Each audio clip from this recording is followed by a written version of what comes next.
बिहार में लगातार अपराध का ग्राफ बढ़ते जा रहा है और बढ़ते अपराध को लेके बिहार के मुखिया नीतीश कुमार सुशासन की बात करते हैं, कानून की बात करते हैं, लेकिन उनके ही राज में अब सवाल उठने लगा है। जहां कुछ दिन पूर्व जिस प्रकार से सीएम के साथ जो घटना हुई थी नीतीश कुमार के साथ, उनकी सुरक्षा में बड़ी लापरवाही सामने आई थी, लेकिन कल दानापुर में जिस प्रकार से जदयू के नेता दीपक मेहता की हत्या कर दी गई है घर के पास, तो आप समझ सकते होंगे कि बिहार में कहीं ना कहीं लॉ एंड ऑर्डर खराब है। इस पूरे मामले पे बात करने के लिए जदयू के लीडर राजीव रंजन जी हमारे साथ।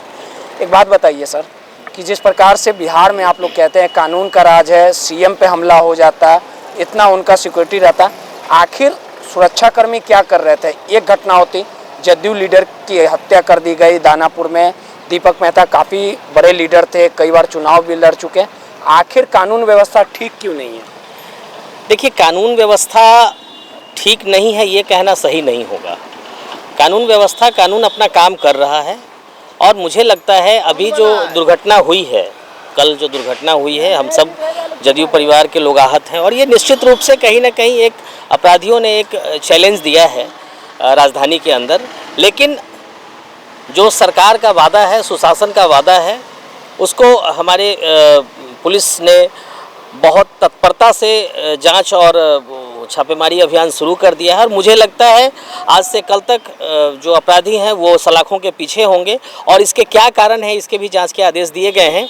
लेकिन एक सबसे बड़ी विडंबना है, बिहार की राजधानी पटना में बख्तियारपुर सीएम जाते हैं, सीएम की सुरक्षा को लेकर स्पेशल टीम होती है, बिहार पुलिस के कई अधिकारी रहते हैं, आईपीएस रहते हैं, वहाँ पे सेंधमारी करके एक युवक जाता है, हमला कर देता है। बिहार की राजधानी पटना में दीपक मेहता की हत्या हो जाती है, छपरा में 2 करोड़ की लूट हो गई, दरभंगा में 13 करोड़ की लूट हो गई। तो लगातार राजधानी पटना तो आप लोग से संभल नहीं रहा है, अन्य जिलों में भी बुरा हाल है। 2 करोड़ का लूट हो जाता है ज्वेलरी शॉप में। आखिर कर क्या रही है आपकी पुलिस? आप लोग सिर्फ कानून का राज नहीं, कानून का राज मैंने पहले भी कहा है, कानून का राज स्थापित है।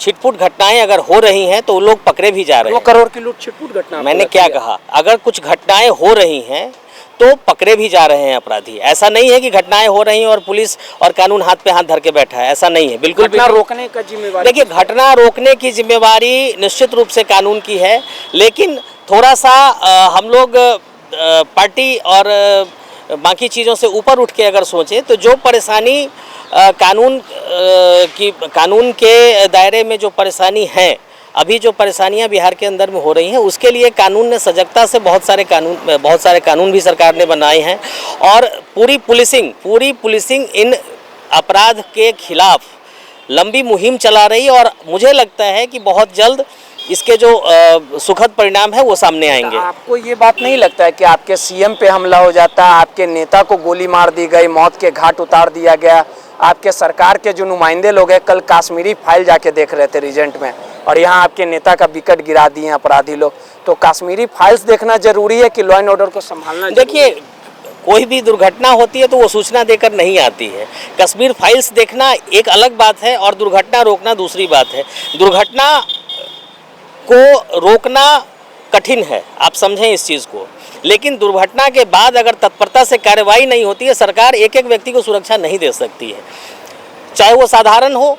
अब अगर मान लीजिए किसी वीआईपी को बहुत ज़्यादा सुरक्षा दी जाती है तो उसके लिए भी सवाल उठते हैं, तो ये संभव नहीं है। सरकार की जो पुलिसिंग है, बिहार की जो व्यवस्था है, जो हमारा जो रिसोर्सेस हैं, उसके हिसाब से हम लोग जितना कर सकते हैं उतना कर रहे हैं और प्रति व्यक्ति सुरक्षा मुहैया नहीं कराई जा सकती है। इस बीच जो अपराध हो रहे हैं, आप इस चीज़ को समझने की ज़रूरत है कि अपराध हो रहे हैं तो अपराधी पकड़े भी जा रहे हैं और ये जो घटना कल घटी है, हमारे पार्टी के नेता थे और मैं समझता हूं कि बड़ा लोकप्रिय व्यक्तित्व था उनका दानापुर और निकट के इलाकों में, उनके जाने का गम सबको है और पुलिस पूरी तत्परता से, पुलिस ने और जो हमारे सिस्टम के लोग हैं उन्होंने बहुत ही विश्वास के साथ बताया है कि 24 घंटे के अंदर में सारे अपराधी सलाखों के पीछे होंगे। सीधे तौर पे जदयू के नेता राजीव रंजन जी थे, सीएम पर हमला हो जाता है, छपरा में 2 करोड़ की लूट हो जाती है और जदयू नेता को मौत के घाट उतार दिया जाता है। अब आप समझिए कि जिस जंगल राज का हवाला दे के बिहार के मुखिया नीतीश कुमार सत्ता में आए थे, उन्हीं के राज में अब जदयू नेताओं की हत्या हो रही है और सीएम पर हमला हो रहा है। इस पूरे मामले को लेके लोगों के अपने अपने तर्क है, लेकिन जिस प्रकार से बिहार में विधि व्यवस्था खराब होते जा रही, इस पूरे मामले को लेके तमाम जदयू की तरफ से राजीव रंजन जी ने कहा कि अपराधी जल्द ही सलाखों के पीछे होंगे। जब देखने वाली बात होगी कि अपराध पर अंकुश लग पाता है या हत्याओं का दौर बदस्तूर जारी रहेगा। रोहित, NBC 24 पटना।